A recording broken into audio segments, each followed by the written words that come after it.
I'm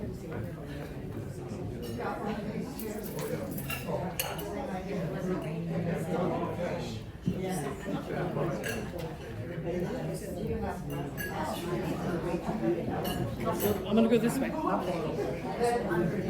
Good morning. Good morning. Wow, it's trying to get home time. Good morning. All right. Welcome. Thanks for coming out in the rain. Looks like it might clear out by the time we leave, so safe driving to everybody. How many first timers do we have here? Wow, great, awesome. Thank you for coming.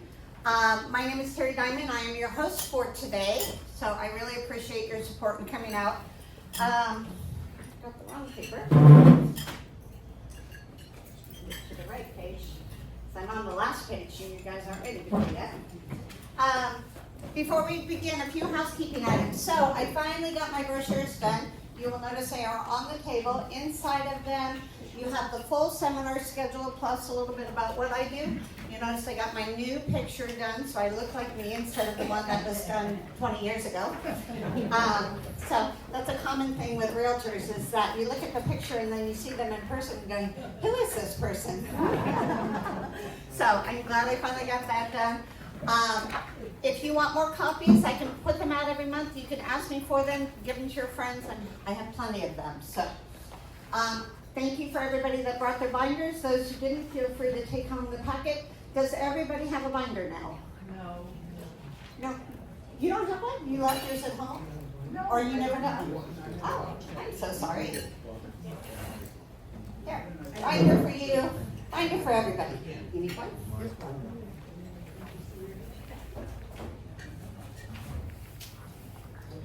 There you go.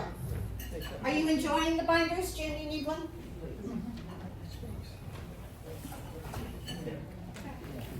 Okay, anybody else?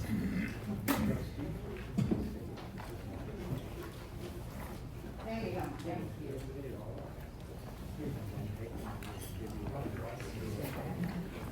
Okay, I turned up the heater a little bit. Everybody temperature-wise, you good?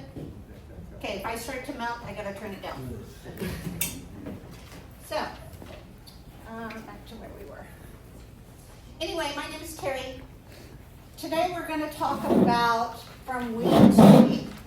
Okay, and we're not going to deal with the grief side so much because that is at least another 2-topic seminar.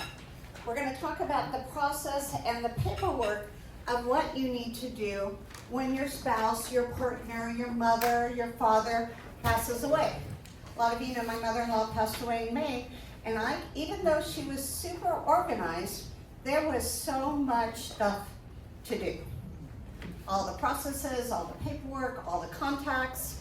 And so what's different about this seminar is usually I don't give you my full packet of notes. But I thought it was important to give you my notes because it outlines, I'm not going to say 100% of everything, but all the things, all the steps that you need to take, who to contact, where to contact them, processes, timelines after your loved one passes away. Okay? I know in the days and weeks and months following the loss of a loved one, your mind is just everywhere or nowhere. You know, there's too much to comprehend, so I'd like you to use my notes to kind of keep things organized. Okay, go through, did I do this? There's no right or wrong order to do the things. But as you go through, I want this to also to be an interactive class, sharing experiences, other ideas that you have, and really help everybody else in the room try to get through the times that everyone will eventually face.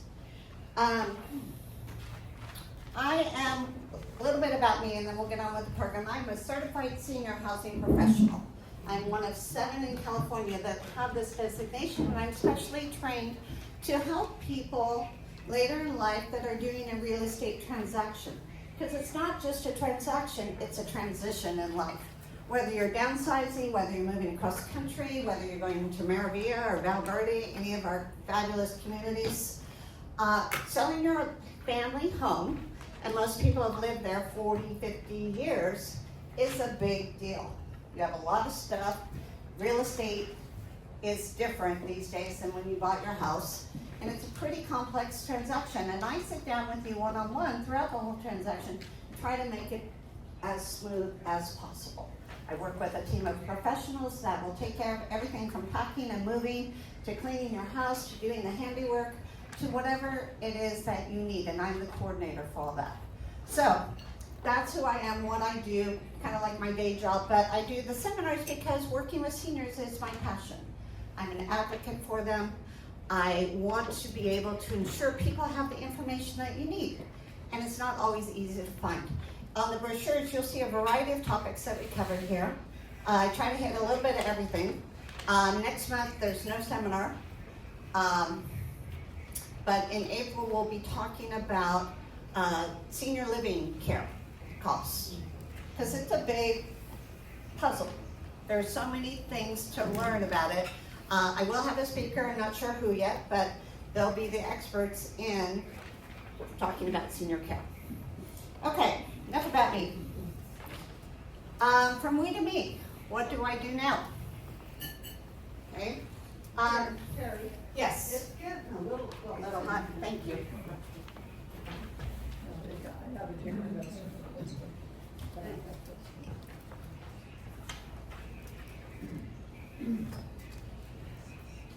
Take just a few minutes before we get started in the we to me part, talking about grief. On the first page, you'll see the highlights. You have to acknowledge your grief, okay? There's no right or wrong way about how you feel. You may experience sadness or guilt or numbness or even moments of relief, especially if your spouse or partner has been sick for a long time and you've been the caretaker. It's almost a sense of relief, and that doesn't need to mean you feel guilty about it.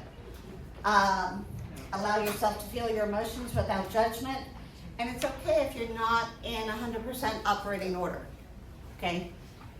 Forgive yourself for whatever you do or you don't do. You know, there are so many things to do after your loved one passes. If you're like me, I feel the need to get it all done right away. Just gotta go, go, go, so that I can move on. But not everybody's like that. Some people, it will take months. And even the process itself, by the time you contact people, take care of the house deeds, talk about the credit cards, do the loans, all the fiduciary duties, it does take time to process. And it's oftentimes very frustrating dealing with people on the other end who don't have the compassion and don't have the understanding of what you're going through. Who's encountered that, trying to deal with somebody from an insurance company who doesn't really want to take the time or put in the effort to work with you? It's not much fun. Accept help and support. Can everybody hear me? Okay? Okay. Accept help and support. Rely on family and friends. You don't need to do it all yourself. So just be aware of people, not so much family and friends, but it could be trying to take advantage of your situation. And we're going to get really deep into scams and scam artists for people who are dealing with a death in the family. Don't hesitate to communicate what you need, because oftentimes they don't know how to help you. You know, your sister may go, how can I help you? And tell them, you know, I need somebody to make me meals. I need somebody to go run my errands. I need somebody just to sit here with me and listen. Consider joining a support group, okay? Who has some support groups that they know of that provide grief counseling?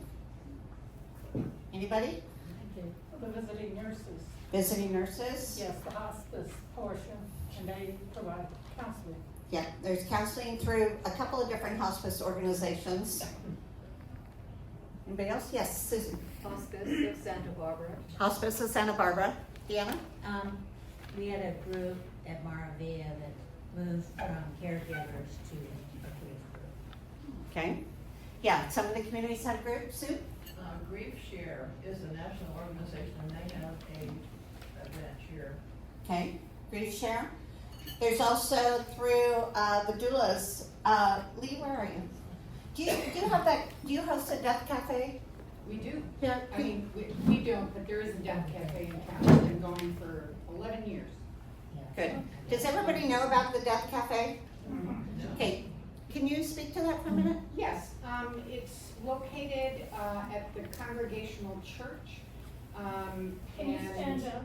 Oh, I'm so sorry. I'm Lee Hoyt, and I'm with Dying in Grace End of Life Doulas, and we offer grief support as well, individual grief support. We don't charge for our services, but the Death Cafes are an international organization that supports death cafes that can be in colleges or churches or neighborhoods, or the notion is to get together on about a monthly basis, excuse me, I don't know if I talk to you, and to talk about death and dying and grief and anything you want. And it is a completely safe space. There are no therapists there.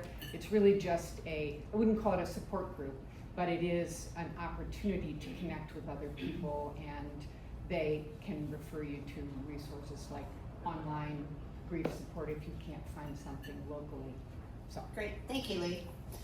Lee's part, if you didn't hear, Dying with Grace. There's a group of 7 death doulas in town. If you weren't able to join us for that seminar, I highly recommend you go to the YouTube channel and watch it. Really phenomenal. They're also doing a program you'll see on your table Thursday out of Maravilla. So, other things you should be aware of during grief time: take care of your physical needs. Make sure you eat. Sometimes, I really forget to eat, but I can imagine that during times of extreme stress, you gotta make sure you eat, take care of yourself. Rest, even if sleep is difficult, lay down. Just lay down in a quiet way. Put on some headphones, listen to some relaxing music. Move your body, exercise. And give yourself permission to take a break. Focus only on what's necessary, okay? There are things that are on a deadline, but very few things have to be done right then. So give yourself a break, take things as they come. Use the checklist. There's not a checklist per se, but go through and just read through the documents when you need them. Make sure you cover all your bases. Okay, moving on to the processes and the paperwork. Temperature better in here? Okay. The first step after someone passes away is to get a legal pronouncement of death, okay? It varies state to state. In California, if you're, and I'm just gonna say spouse, and that will include your significant other, your partner, but for all general purposes, I'll use the term spouse. If your spouse passes away in a community, a hospital, hospice, any type of organized organization, they will take care of the process for you. They will get the legal pronouncement of death. They will transfer to a mortuary. They will take care of all of that. If your spouse dies in an accident where first responders are involved, the first responders will coordinate all that. They'll call the coroner, they'll call the sheriff, they'll call the police, they'll arrange for transport. So you do not have to do that part. If your spouse dies at home, okay, you're going to be responsible to call 911 and or the coroner, okay, because somebody needs to pronounce them dead. I don't know any other more delicate way to put it, but you need to have that legal pronouncement of death. So when they die at home, first thing you do, call 911. And they'll handle it from there. In California, a licensed physician or coroner must legally pronounce a death. So they get transported to a mortuary. I have a note in here somewhere. If you're not hiring a mortuary to provide cremation services or transportation to a cemetery, you must file documents with your local county office of vital records, and there's a website on here. But that has to do with obtaining certified copies of the death certificate, okay? You will need at least 10 to 15 copies of them, and they take probably 4 to 6 weeks to get. So everything that you need to do legally, you can't really do until you obtain that death certificate. So Yeah, and it varies. With my mother-in-law, because she died in Alaska, it took us almost 2.5 months to get the death certificate. So we couldn't process any paperwork until we got that. Here, hopefully it's sooner. Hopefully the people that are on your side when this happens have their stuff together and they can make sure that the process goes sooner. But generally the mortuary will be the ones to provide the death certificates. If you need more, on the back of that page, you'll find the Office of the Vital Records and also the Department of Health. They can get you more copies as needed, and you can request them online. You do have to pay for them, but it's a way to get it. Can you give people photocopies of the death certificate? In most cases, no. You have to provide them with an original. So did you have a question? Yes, I did. I just wanted to clarify, the first thing you do is call 911 if the person dies at home. So it then carries on of its own accord. You don't have to find a licensed physician or anything like that. Correct, because 911 will generally call the coroner and they can do a pronouncement of death.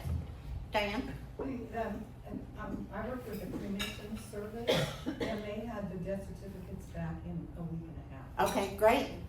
Yeah, I think every mortuary, every company is probably different, but if you can get them sooner, then that's great. Get as many copies as they will give you. So, okay, ready to move on? So obtain certified copies of the death. And then on the back of that page, like I said, if you're not hiring a mortuary to provide cremation service or transportation to a cemetery, you must file the documents with your local Office of Vital Records, and the website is there, and a website for obtaining more copies. Okay, the next page, what you need to gather. This is where you're going to use the official copies of the certificate of death. A lot of this is time consuming, contacting all these people, frustrating, and challenging. You can spend time on the phone for hours on hold or going from person to person. And I don't mean to make it sound dire, but being prepared and take things as they come. Okay, I can't stress that enough. You can get angry and you can get frustrated about it, but it's a process you have to go through. So, I listed here the documents you'll need to provide after your spouse died. The birth certificate, death certificate. I'm not going to go through and read these because you can see them there. Financial records, real estate, military service records, medical records, all those things. Now, if you're in a position where your spouse is still there, it's time to gather those things, or at least to know where they are now. Okay, where would you keep your trust document? Where is it? Is it at home? Is it with your trust attorney? Is it with your attorney? Is it in your safe deposit box? You can get one of those books that lists where are these documents. Yes? I'm curious, why you need the birth certificate? Who asks for that? You know, that I can't answer specifically. It was just on some, when I was doing my research, it was listed. Social Security office may need it. I don't know who else. So, yes. In a situation like my husband has a pension, and obviously they'll want to stop payments as soon as they know, but if you don't have the death certificate, can you not do anything? Do you have to wait till you've got the death certificate before you inform them or Social Security? You can, and we're going to talk at length about Social Security, but it's always good to call them to let them know so that you don't have to pay money back. Yeah. Okay? But for the official paperwork, you will need to have the death certificate. Okay? So, nobody wants to be paid, you know, thousands of dollars in benefits, only have to give it back. So, and they will take it right out of your bank account. So, better to call them, let them know, even though you may not be able to process the final payment until you have that death certificate, but do call them and let them know. If you couldn't find the birth certificate, would a copy do? I'm sure a copy of the birth certificate would do. Copy of the death certificate will not do. You have to have a certified copy. Okay? a copy of the social security card. How many know their spouse's social security number? Really? Okay. Have all those things, take the time, like Margie and Kim, take the time, go through this list, find out where everything is, make a list. You know, especially for your kids, if they need to take care of it. Where are the documents that you need? So you may not need each and every one of these, but better to have them than not. Okay? Terry, Yes. one caution, when they're trying to prepare the death certificate, they require certain genealogical information. So that's important to know ahead of time. Yes, you need to know your parents, where they were born, the date of death. Sometimes on different documents, you need to know date of marriage, date of divorce. So, I mean, it's a lot of information. My husband just applied for a top secret clearance, and he even needed to know my parents' information who passed away 20 years ago. He needed the date of death, date of birth, date of marriage. So all that information is needed for certain things. So that's why this list is pretty comprehensive, because you don't want to be on the phone with somebody and say, what day did they get married? You're going, I don't know. So stick it all in a file. At least have copies of everything, your birth certificate, your social security card, copies, and you can put that all in a bank deposit box if you don't want it around your house. Okay? Don't take a book and label it all my documents. My mother had a book with passwords. It was a password book, and on the cover of the book, it said passwords. And I looked at her and go, what the hell? It's like somebody comes in and robs you, and look, take all my passwords. Okay, put it in a secure place, and just have it handy. Take the time now, because you never know. You know, stuff happens. Just be prepared. You always you hear me talk about have a plan. Your plan for this month is to get all these documents in order, put them in a place where everybody, not only you and your spouse, but your kids know where they are. Okay? Your trust, your will, your power of attorney. Yes, Lee. Given where we live, a fireproof, container that you would pick up and take with your go bag is a good idea. That's a great idea. Important documents. Important documents. Everybody have a go bag? Okay, good. What did she just say? I didn't hear that. Important documents can go in a fireproof folder or a fireproof container or a fireproof safe. Well, I can tell you that my husband's house burned down in the Painted Cave fire 30 years ago. And he had one of these fireproof that were supposed to be the best thing in the world. And everything burned. Okay, have copies of everything. A security box, I think, in the bank Yeah. might be that. Security box? Unless the bank And you burns. can put, Well, unless the bank burns down. yeah. Everything I else, just wanted to tell you that because Thank he you. was told he had some medals and he had important papers in there, gone. everything. Fire is destructive. We all know that. Susan, the Painted Cave fire. Okay. Terry, Yes. I'd like to add, I've been through some close deaths of family members, but I also was trustee for a boarder. And it took me and my partner, took us 3 years to go through because she had hoarded everything and was gone. And the final breaking thing was, one of the insurance companies that she was unaware of, I had called them and they wouldn't pay out. And so I called them personally and said, it's time to pay it out. And they said, well, we need her, and she passed away when she was 80. And the insurance company said, well, we need her grandfather's death certificate. And I said, give me a break. I mean, Yeah. obviously he's passed away, so I don't have his death certificate. Yeah. That's excessive. It is one of the most harrowing things you have to go through Yeah. if you're not prepared. So be prepared. We talk over and over. Be prepared. Do your planning. Be prepared. Okay, let's talk about Social Security. When a Social Security beneficiary dies, his or her surviving spouse are eligible for benefits. Okay. There's rules, as there is in government, but they're not too complex. There's rules whether you are married to the person, but you can still collect benefits if you're divorced. There are rules if you married somebody else before you were 50. But if that marriage is dissolved, you can still collect Social Security benefits from your previous spouse. If you're caring for a disabled child, you can collect benefits at a younger age. A lot of it, the amount has to do with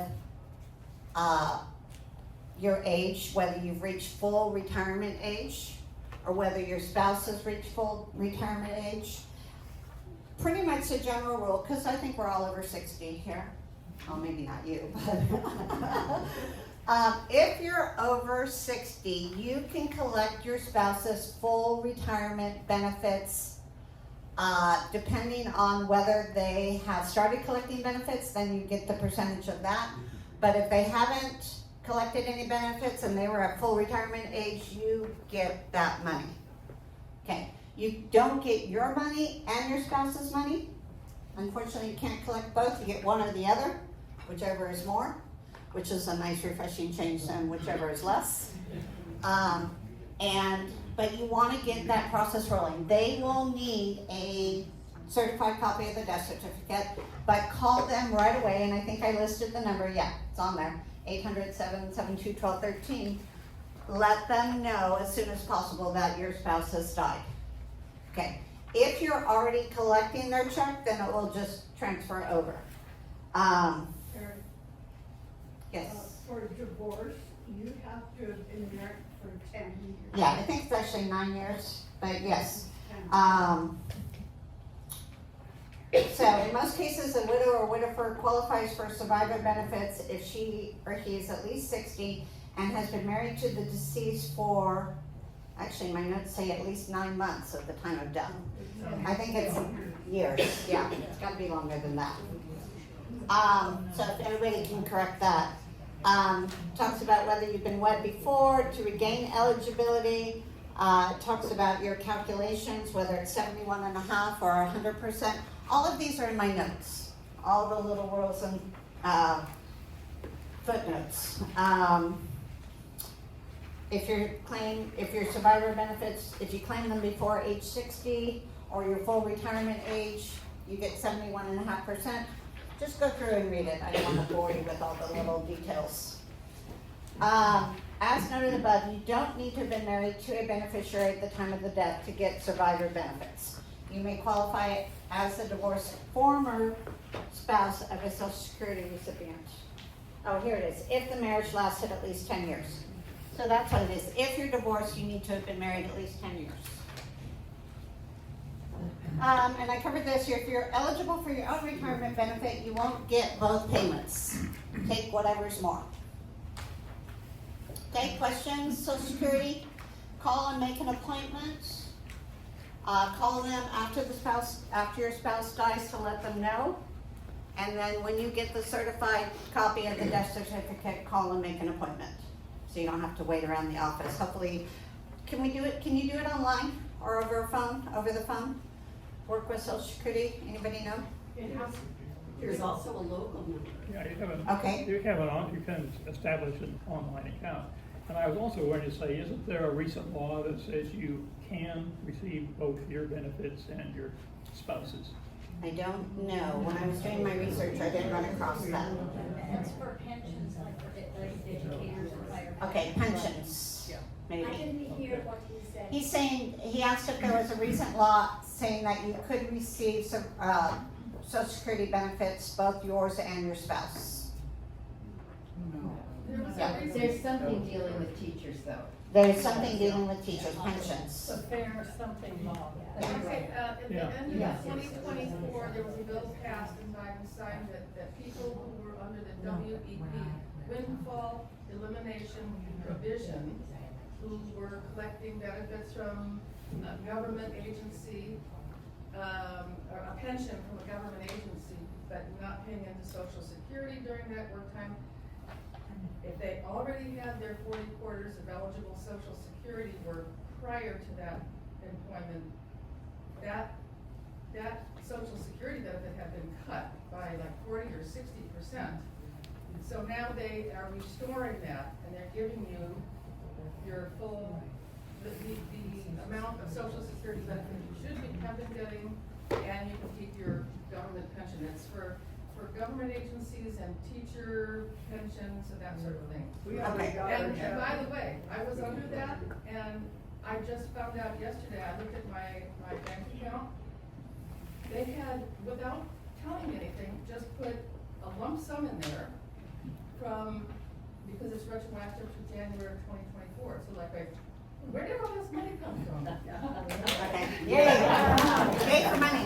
So it sounds like, there are going to be specific cases, so I can't cover them all here. I'm not an expert on all of them, but if you're a teacher, a government employee, something like that, really look into, you can talk with a human resources person, go online, do your research.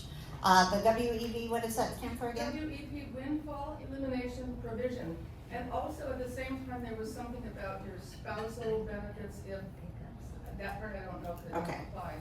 So, yeah, do your research. You want to be able to claim as many benefits as you can.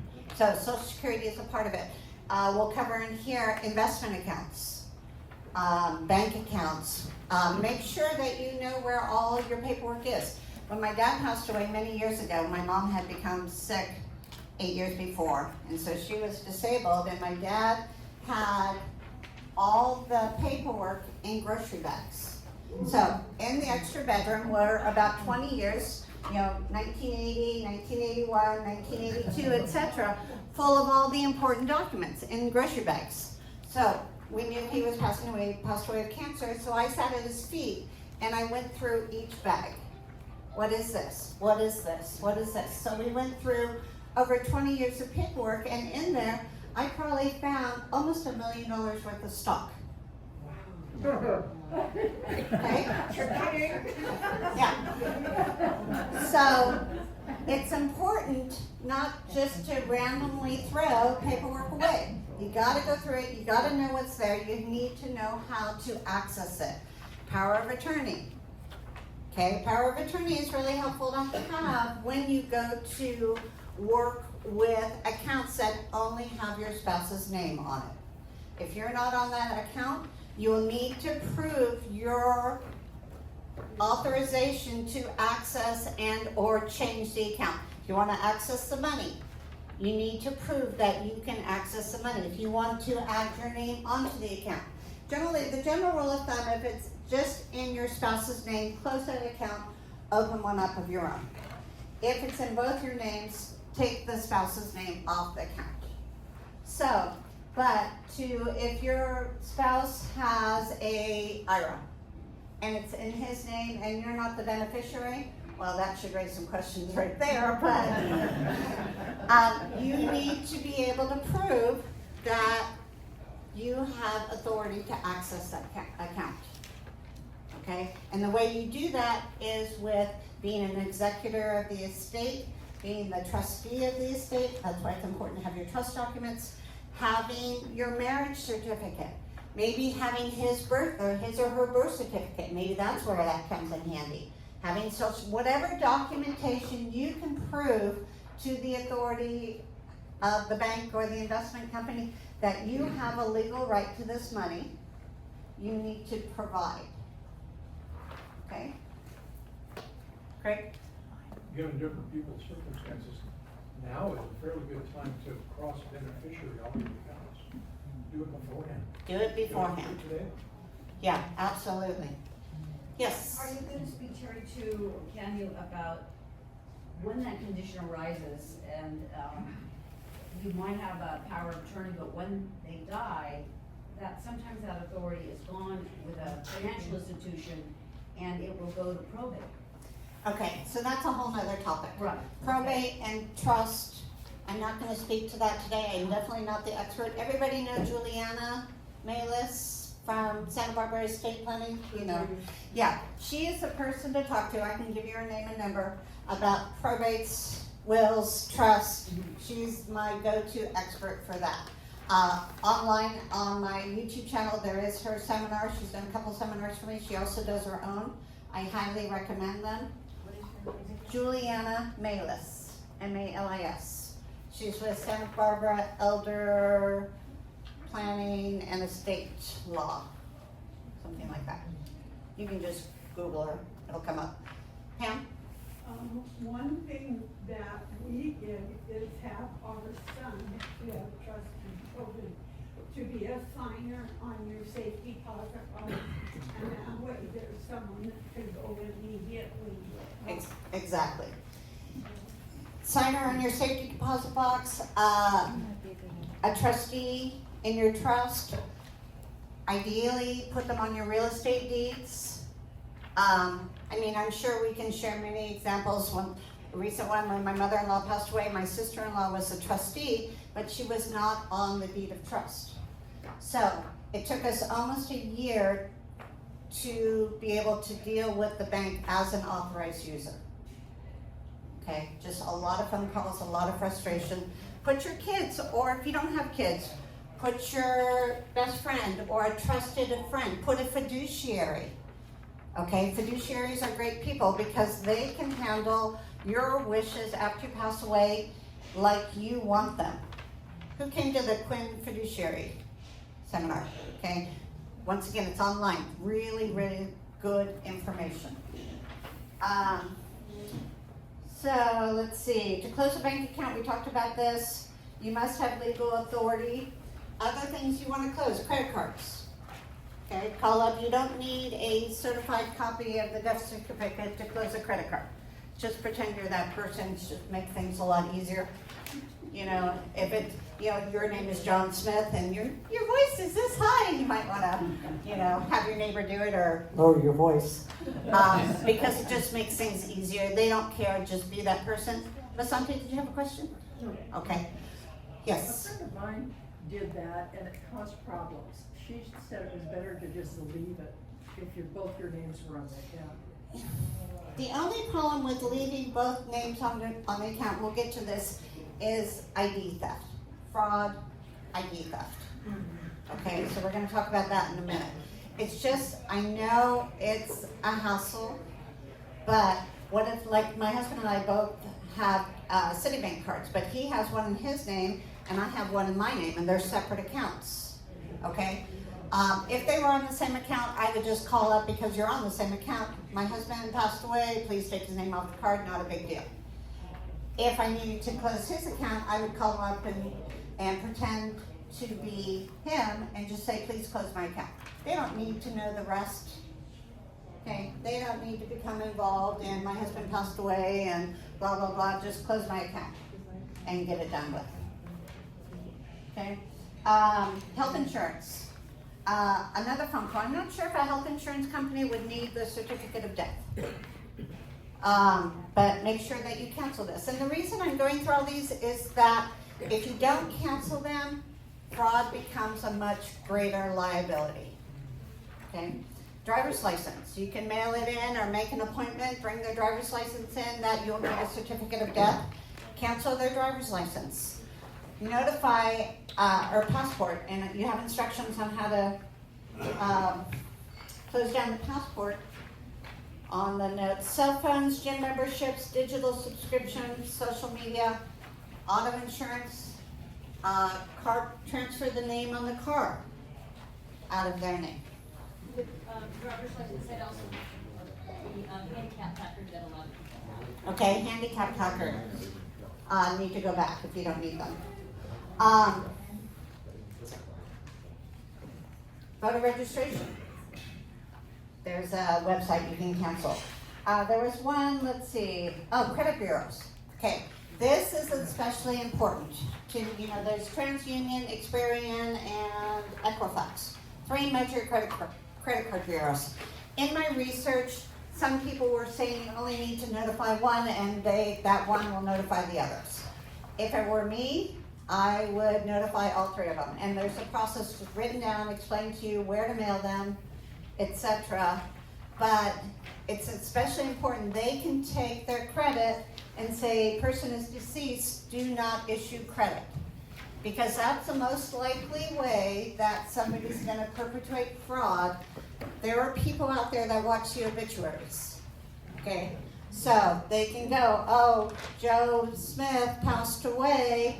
I'm gonna see if I can get his driver's license, his social security number, and you know it's all out there. It really is. And I'm gonna open up credit and buy a new car.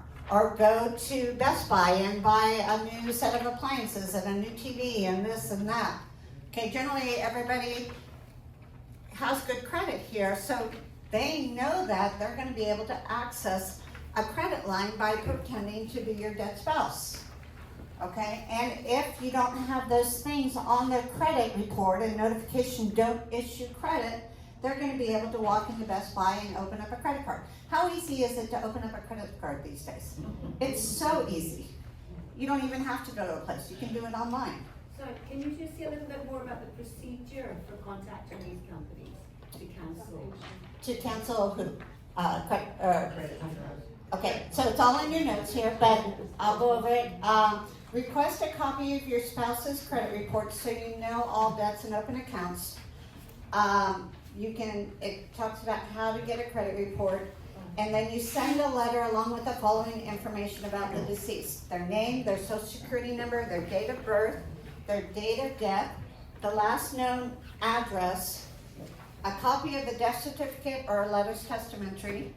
A letter of testamentary is a document issued by the court authorizing you to have authorization. And then information about yourself, your full name, address for sending final confirmation, and then it gives you the address of all 3 credit reports companies.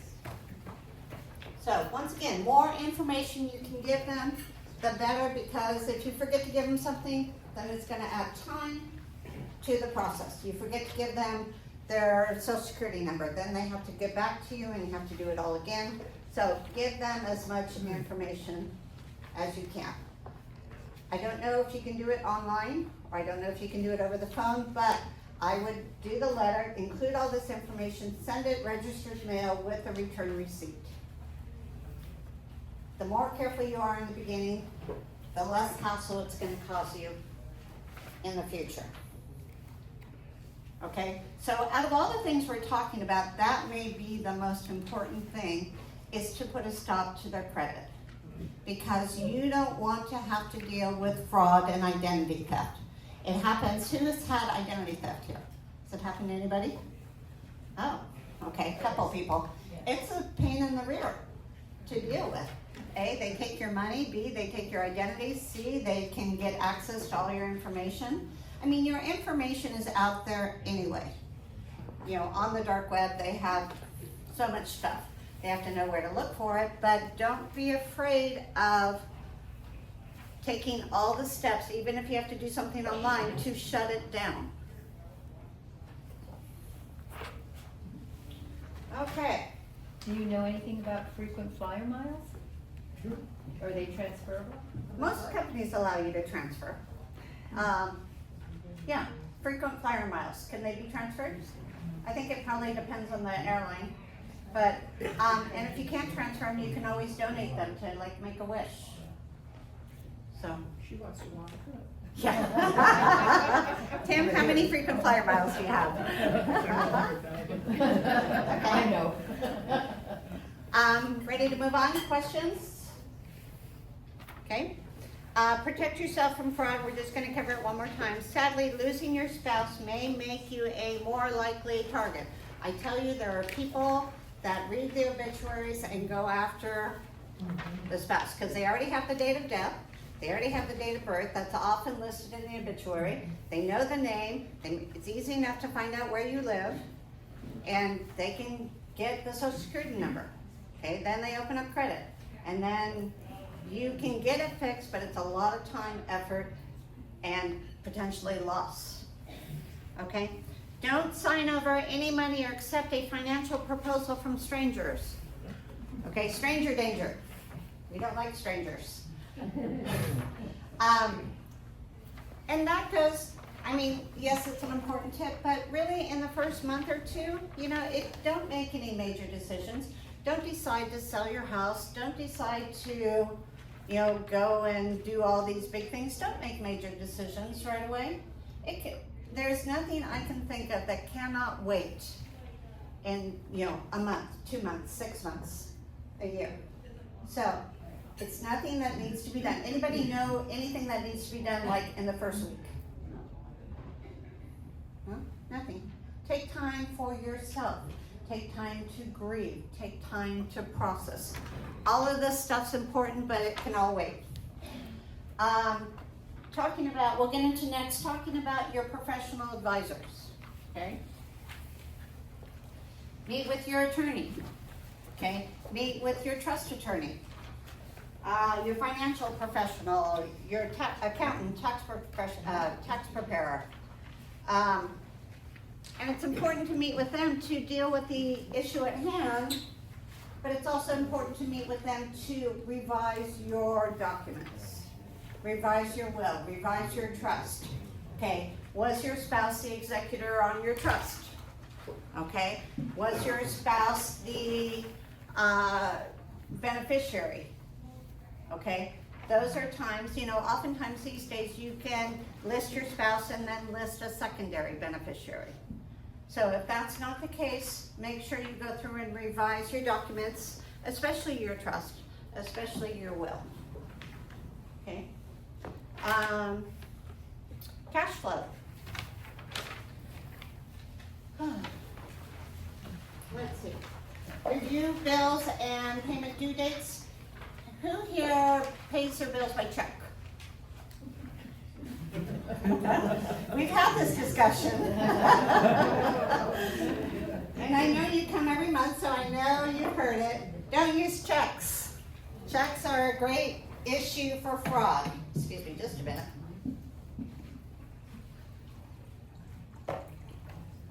Ideally, your bills should be on auto pay, okay, where they're all set up on the computer to pay whatever you're going to pay your mortgage, pay your credit card for minimum payment or full amount due or whatever you choose to pay, and it should happen automatically. It's one less thing you have to think about. And you don't want your electric bill not to be paid and your power to go off. Okay, one more thing to deal with. So, I strongly recommend, especially if you're not the one to pay the bills. Okay, I pay all the bills at our house. If my husband had to pay them, things wouldn't get paid, but I don't have to worry about it because they're all on auto pay. Okay, a really good thing. Okay, so, and don't use checks. Why? Little side note, don't use checks, people steal them. And gone are the days where they, people say, well, I use erasable ink or not, I use ink that's not erasable. Doesn't matter because they can take the account numbers on the bottom of the checks and just create a new check and drain your bank account. Super easy to do. Yeah. Happens all the time. Deanna? So I had an incident today. I have all EFT, but I did have to write a check today to PDL Labs.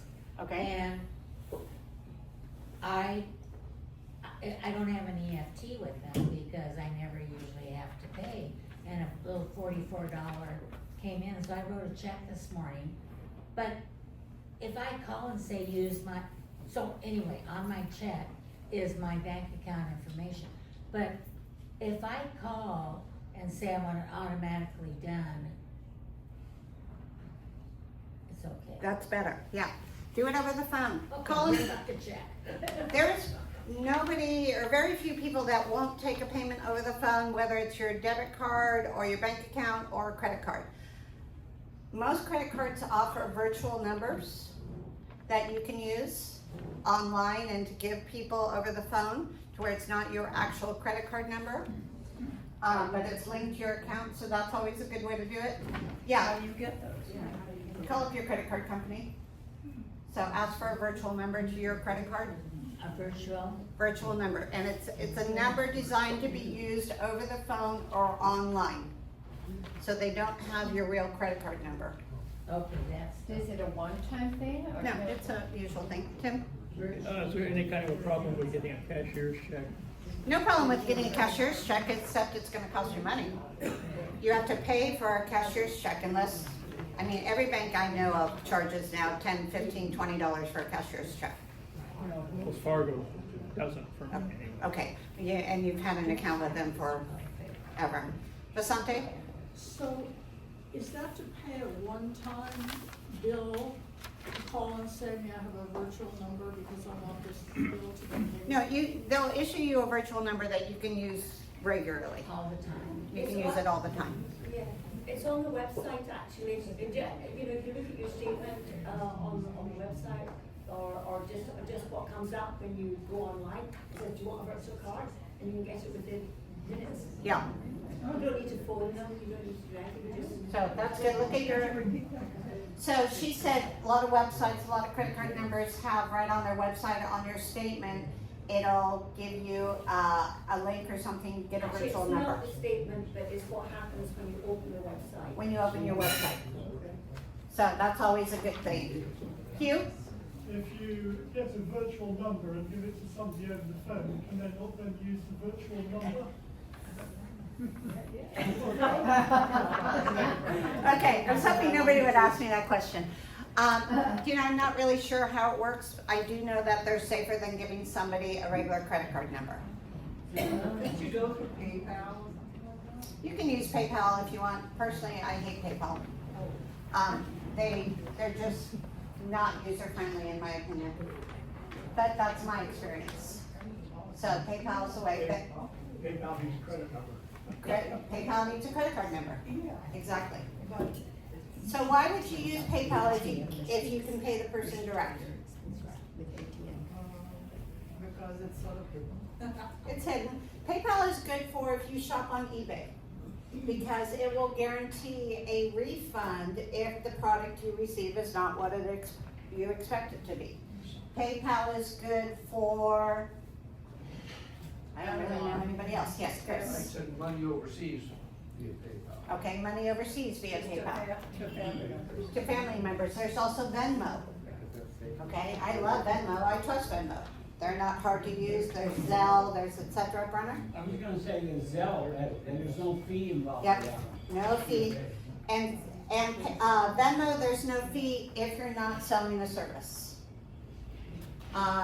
Question? Yeah, PayPal is accepted by most nonprofits. okay. The flip side of that though is that the nonprofit, you donated $100, the nonprofit does not receive $100. But as the donor, you have the Right. tax deduction. Exactly. So, So if I'm buying something online for LLB and I read the virtual number, like you said, wouldn't somebody hear that? I'm sorry, I don't know. I've heard they're safer. Okay. I have one. I use it for all my online transactions. Jim, I went on the web and looked it up. okay? It isn't just a virtual number, you will also have that's a 16-digit number. Okay. But there's an expiration date and a 3-digit security code with it that only you know. So that's what it is. They do it. But it is really literally like a virtual credit card, except there's no real one anyway. Okay. Except they always ask you for yours. They always ask for your 3-digit code, yes. Okay? So you keep those secrets to yourself. Okay.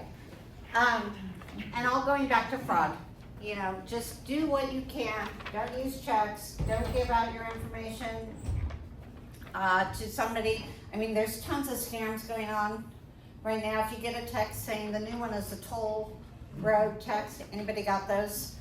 Okay, so just be aware. And that goes for everyday life also when your spouse passes away, because that's a great opportunity for fraud. Monitor your credit report. Last month or 2 months ago, we talked about Credit Karma. Okay, everybody know what Credit Karma is?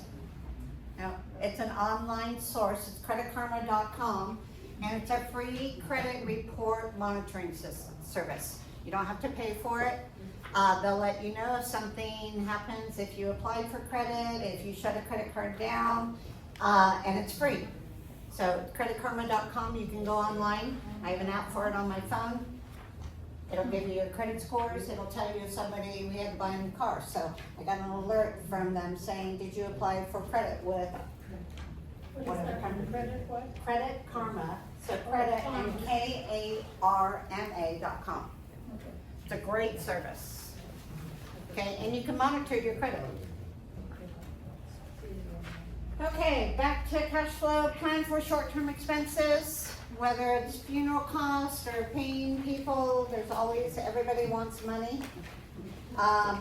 Make sure that you have an emergency fund or somewhere to get cash from, because your benefits may not kick in right away. If you have life insurance, yes, you'll get paid, but the question is when.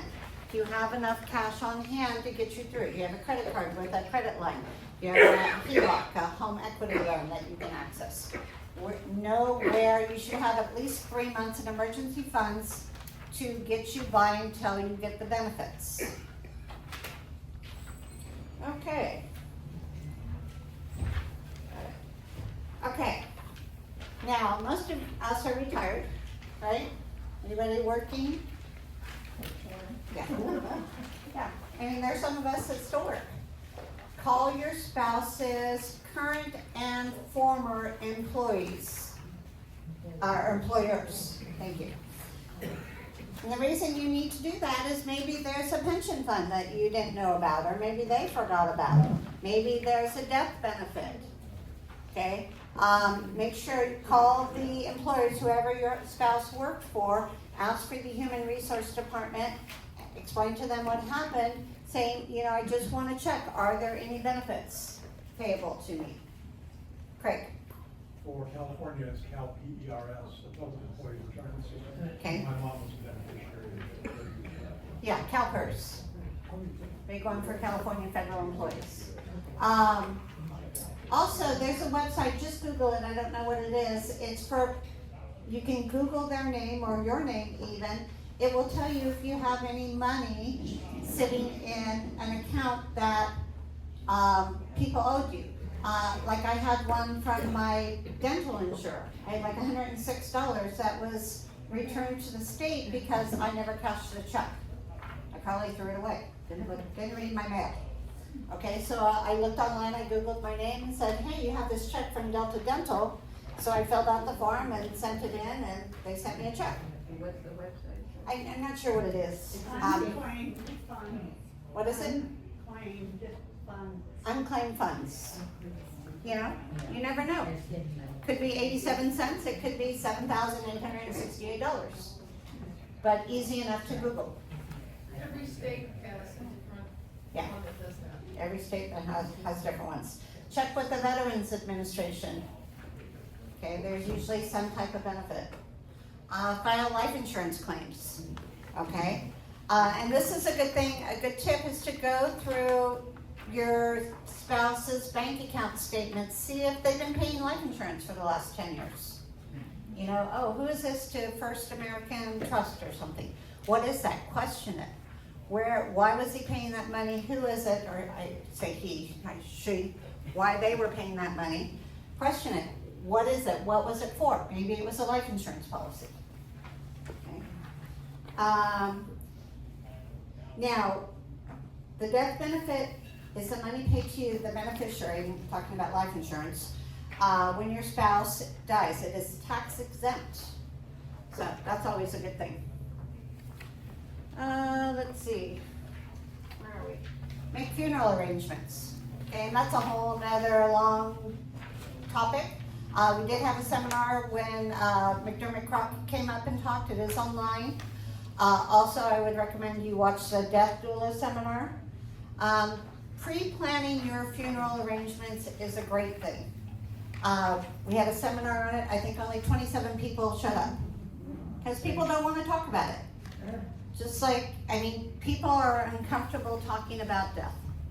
Okay, so I'm glad to see everybody here to learn these important things. So, pre-planning one's own funeral not only ensures your own wishes, but it makes it easier on your family. Okay, work with a death doulist. They'll help you through that time. They'll honor your wishes. You can meet with them before you die if you have a terminal illness. What about the 5 wishes form? 5 wishes form is good. You can Google it, and it talks about what you want. Talk to your family about it. There's an organization called Endwell, and it's a new movement going on It's big here in California, and it's an organization that big conferences and seminars about talking about death. It should not be a foreign topic. Let your wishes be known. And even, I mean, we took on our community planning, you need, sorry, a little off topic here. If you decide you're gonna move into a community, involve your kids, involve your family. This is what I want to do, because really it's all about you, okay? What do you want? Do you want a funeral? There are so many types of options that you can choose from. You can choose from cremation, you can have a big funeral, you can have a church service, you can be buried at sea, there's a new one, the green one, where they bury you in dirt. A lot of it has to do with faith. A lot of it is personal choice. So, I would really encourage you to watch the Death Doula seminar or go to their one on Thursday to learn about the different options. Is there a website for the death doulas? Lee, do you have? It's in here. Yes, Diane and Grayson, I have cards in case anybody wants. So, yes, Pam. Besides, it's the kindest thing to do. He what? It's the kindest thing. It's communicating your wishes is the kindest thing to do. Because your family's grieving, you know? Help them. Help yourself by helping them. Okay? Questions? Comments? Yes. Just in general, you have a website with all your former seminars available? It's on YouTube. Pretty soon I'm having a new website developed for terrydiamond.com, which is easy, which will link to YouTube. But for now, it's all about seniors on YouTube, and it has all my previous, well, 95% of my previous seminars. One time I had the camera turned backwards, so I didn't post it. One more thing, advanced directive forms. Good point. Advanced directive forms. Who has them? Well, Okay, a lot of people need them. after somebody dies, you've got to start thinking about your own will, and it changes because the trust that you had him. Exactly. So when we were talking about professional advisors, not only do you have to go to them and talk about the death of your spouse, but you need to revise your paperwork as well. Well, can you get an advanced directive form separately For you or for your, for me? you can get one, yeah, absolutely. Where is that, where can you find? You can get one from your doctor's office. Five wishes thing. We got a lot of people talking. What did you say? Said Connie Trust.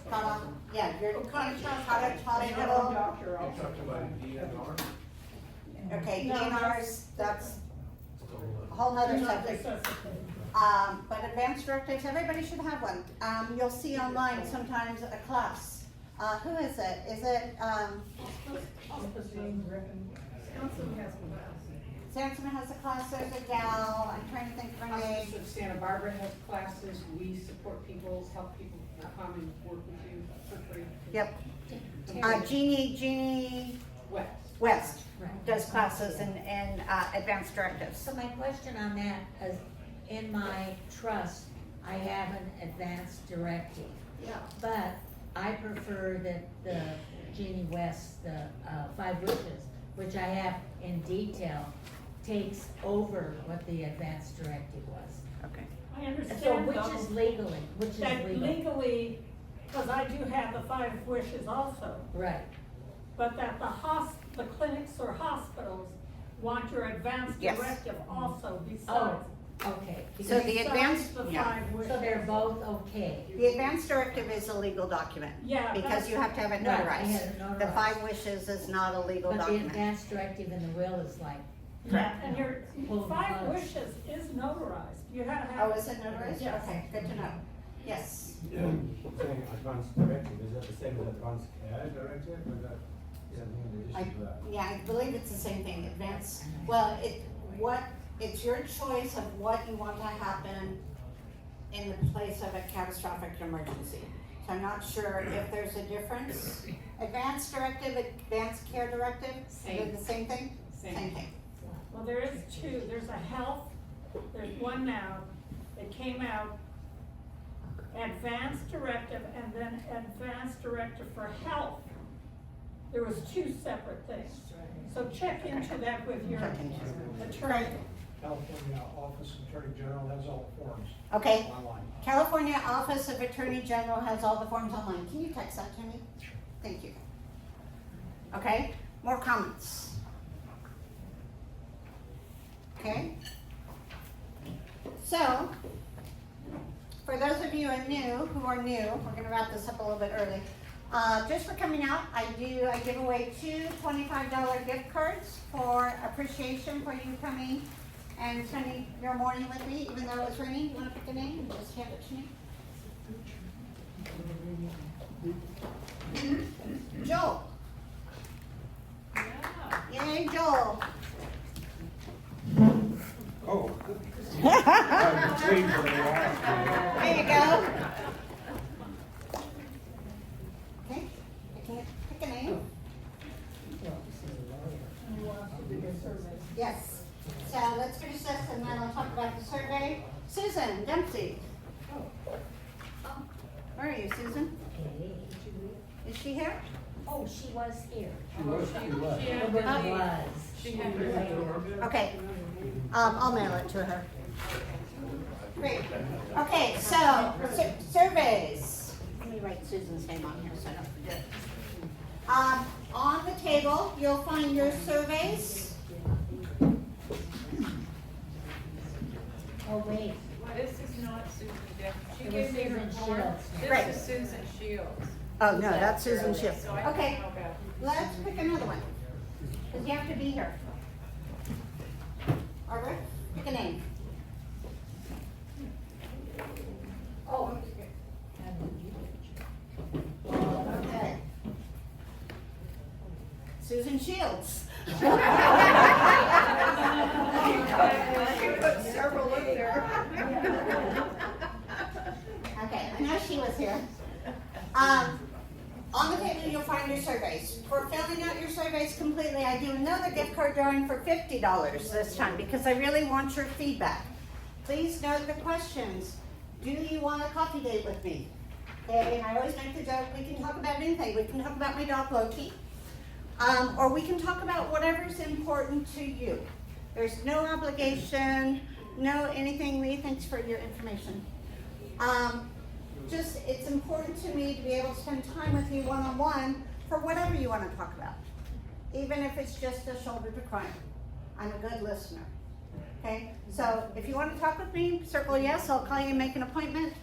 But please give me your honest feedback because it only goes to make my seminars better. Next month, remember, there is no seminar. I'll be on vacation. I'm going to take a whole month off. Well, I'll still be working, but. And then I hope to see everybody in May. So we're going to talk about the cost of senior living. So for those of you that are interested in that, come and spend time with me. And then please take your brochures. It's got the detailed schedule for the rest of the year. And thank you so much for coming. Thank you.